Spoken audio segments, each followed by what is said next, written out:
Hi YouTube, it's Kathy, and this is my weekly entertainment wrap-up for July 5th through 11th. This week I read 2 books, I watched 5 shows, I watched 4 movies, and I listened to 3 audiobooks. First we have Bury the Lead, which is an adult graphic novel about this person attempting to be a journalist. She has an internship at a paper, and she's basically just at the start of her career, so when people notice her, it's a really big deal. She sort of falls into a case and ends up interviewing a very high-profile person, but somebody else is getting the credit for writing those pieces. There's murder and gore and mystery and blood, and the story itself was interesting enough. The main character was bi, so had a couple of different love interests, so that was a nice little triangle to see. But ultimately I can't remember much about this one because I read it at the beginning of the week, other than I really enjoyed the art style, the different colors that were used, and I enjoyed the characters. This week for the Fuck Ableism prompt of the Fuckathon, I also read A Curse So Dark and Lonely. This is a Beauty and the Beast retelling, and to my knowledge I hadn't read one of those before, so I didn't really know what I was getting myself in for besides, you know,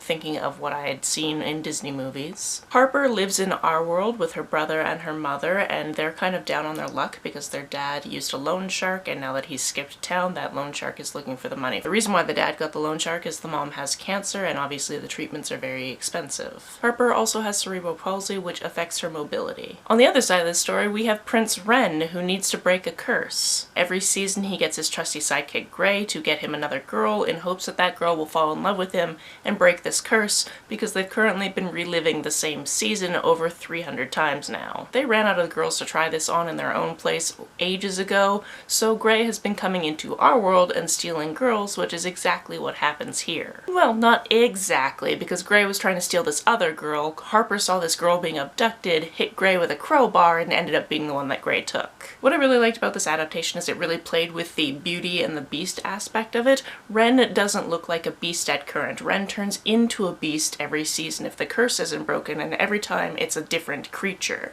But when Harper and Ren meet, Ren just looks like a normal dude. And then we have Harper, and the author never spends any time being like, oh, she's so pretty. She's just this badass girl that wants to have her family succeed and wants to help where she can. I thought this was a really interesting concept. It is also the first in a series, and I'm going to have to continue the series because it left off in a very interesting place. On to what I watched this week, which was a lot, so I'm just going to kind of rapid fire because a lot of this is in the middle of seasons and I don't really have much that I could tell you about them. We finished the 9th season of The Walking Dead. We watched 1 episode of Scandal. I watched 1 episode of Luke Cage. We're nearing the end of that season, but we still have like 4 or 5 more episodes to go. I also, of course, watched this week's episode of Canada's Drag Race because obviously I'm excited every week. Every Thursday I sit down and I watch it and it's great. And then because I'm not used to just having 1 episode of Drag Race to watch, I then completed the 1st season of UK Drag Race. I have this thing that happens to me when we get to the top 3 where I can always see who's the 3rd, and then it's kind of a toss-up between the 1st and the 2nd person for me. In this case, I think I was slightly leaning harder to the person who ended up being 2nd, but I was happy with who won. This week I watched Eurovision Song Contest because I remember going to a Eurovision party when I was living in Edinburgh, and it's just such a fun experience. And this movie had its goods and it had its bads. The good starting out with one of the characters being played by Pierce Brosnan and me being like, ah, that's Pierce Brosnan, and my partner being like, no, it's not. And then it definitely was Pierce Brosnan and he freaked out about it. Secondly, some of the jokes were funny. I also enjoyed how this very American movie was shitting on the very American people that were in the movie. Thirdly, we had Cousin Cutie from Downton Abbey on this, which was wonderful. But just a couple of things that I took issue with, one of them being that when one of the characters is confronted for being gay and he lies that he's not, and then the person confronting him is confused and is like, well, are you non-binary or fluid? And it's just like, one is sexuality and one is identity. They're not the same thing. It was very cool to hear those words in a movie, but not the same thing. You didn't quite get it right. The other thing that I couldn't stop screaming at the screen about is a lot of this takes place in Edinburgh, which is my favorite city because that's where the song contest was being held in the movie, and they fucked up the geography so much. There was a section that wasn't really a car chase because nobody was really chasing them, although the police might have started chasing them by the end of it,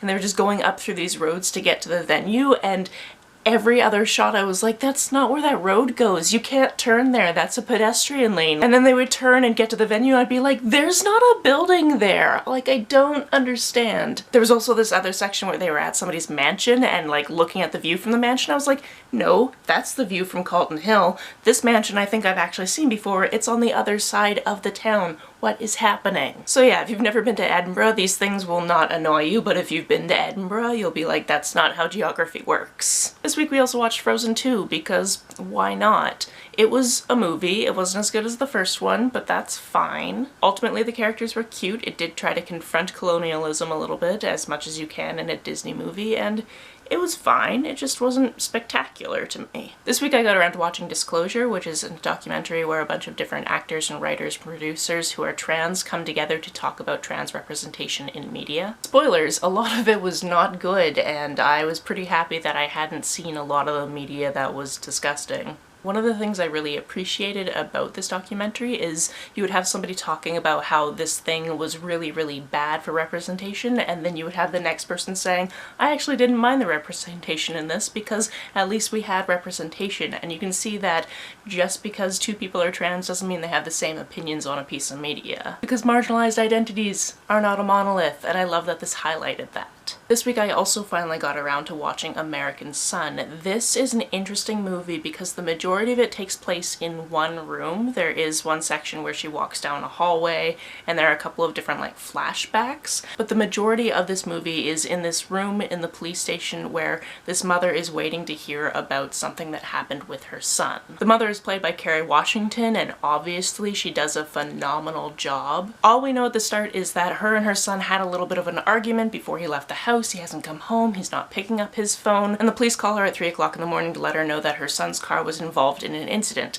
They won't say what that incident is. Obviously, she is very on edge because nobody is telling her what's going on, so a lot of the beginning starts with her and this one police officer who just knows nothing, and this scene is just filled with racial tension. Basically, he makes the case that he can't say anything until the community liaison officer comes, and eventually when she's off getting water, somebody does walk into the building and he assumes this is the community liaison officer and starts telling him these details, and of course we find out that this is the white husband of our black protagonist who is being treated completely differently because he's white. I won't discuss the plot more than that, but going into this, know that you are going to be frustrated by watching all of these microaggressions and you just want to know what happened to her son. It was very well performed, it was impactful. I need to watch everything that Kerry Washington's ever been in. The first audiobook I listened to this week was Pride by Ibi Zoboi. This is a Pride and Prejudice retelling that takes place in Brooklyn. I also read this for the fuckathon because fuck gentrification. And that's what our main character is dealing with. A lot of real estate in Brooklyn is being bought up by white developers, and suddenly people that look like her can't afford the rent in their own places. This very rich black family, the Darcys, moves into this house across the street from them that has been completely remade into this McMansion,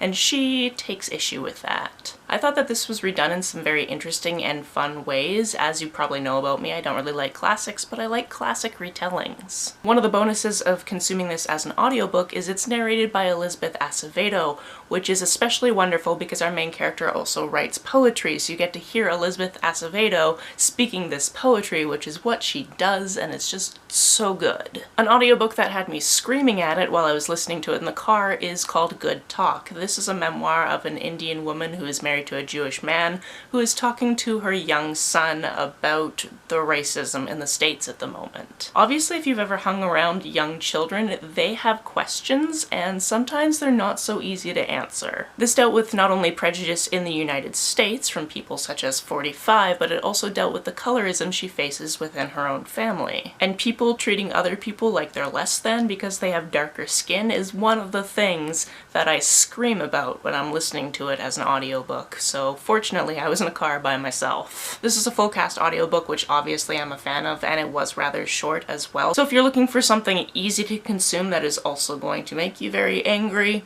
here's one to pick up. The final audiobook I listened to this week was All American Muslim Girl. This is about a protagonist whose family moves around quite often because her dad is a professor and basically has to go where the jobs are, so she's moved into a new city yet again. Her family dynamic is interesting because her father is Muslim but is not practicing, and then her mother converted when she married her father. Her mother previous to this was Catholic. She has a very wide extended family, and a lot of the family speaks Arabic and Circassian because that's the region that they are from. But her father never taught her, even though she asked, and she finds this very frustrating because she can't have a conversation with her own grandmother. Because she and her father are Circassian, that means they have very, very light skin, and she dyes her hair red, so nobody at school knows that she's Muslim, which means that other kids seem to think that she is an open receptacle for their xenophobic trash. What I like about this book is there are lots of books out there where children realize that they don't want to follow the religion of their parents, but I can't think of another title where somebody wants to actually get more involved with the religion that their parents have left behind. We have this protagonist realizing she wants to study the Quran, she wants to pray, and she wants to be able to stand up to people in her life that are saying Islamophobic things. In the middle of this, she gets her first boyfriend and has to decide whether or not she's allowed to have a boyfriend, because that's not something that's strictly allowed in her faith, and if she is going to have this boyfriend, he's going to need to know that she's Muslim. She has reservations about that when she finds out that her boyfriend's dad is basically one of those people that goes on TV and spews nonsense about Islam. You know, as a job, which pays for all of the things that her boyfriend has. This book was complicated and nuanced and taught me a lot of things about Islam, not because I was sitting here thinking that the stereotypes were true, but because I just hadn't looked into it myself because I am not a religious person myself. If you're looking for a book with positive, accurate representation of Islam, definitely pick this one up. That's it for this week. If you've read, watched, or listened to any of these, let me know about it down in the comments below. On the way down to the comments, if you hit that subscribe button, that would be very nice of you. If you don't feel like leaving a comment but want to make sure that I know you were here, just leave me an emoji or a smiley face if you're on your keyboard. Some of you have asked me if there's a way to financially support me at this time, so I have links to my Ko-fi account, my PayPal, as well as my Amazon wishlist down below should you want that information. You can like and share this as you see fit, and I will see you very soon. Bye!